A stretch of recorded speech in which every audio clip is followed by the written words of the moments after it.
Step one is the stabilization of the country. We don't want it descending into chaos. Part of that stabilization, and the reason why we understand and believe that we have the strongest leverage possible, is our quarantine. As you've seen today, 2 more ships were seized. We are in the midst right now and, in fact, about to execute on a deal to take all the oil. They have oil that is stuck in Venezuela. They can't move it because of our quarantine and because it's sanctioned. We are going to take between 30 and 50 million barrels of oil. We're going to sell it in the marketplace at market rates, not at the discounts Venezuela was getting.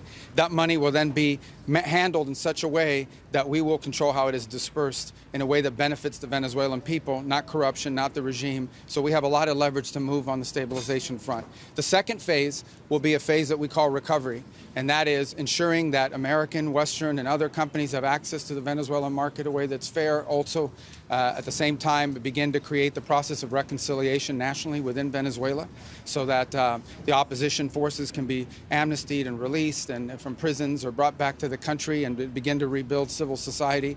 And then the third phase, of course, will be one of transition. Some of this will overlap.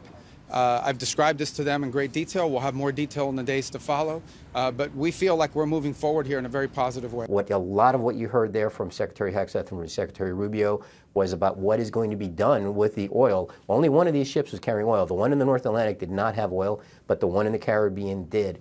And as you heard there from Marco Rubio, he said at the end that Venezuela wants that oil back to be part of this new mechanism that he laid out in quite some detail there to reporters at the Capitol, that there is essentially now a U.S. mechanism where the United States is going to control the sale of Venezuelan oil, and then the funds of that, or of the purchase from the purchases, will now be used in legal markets and returned to Venezuela. Unclear how that's going to happen, but the big headline is that the United States is now going to be controlling the sale and transport of Venezuelan oil onto international markets, and then the funds will be returned to Venezuela.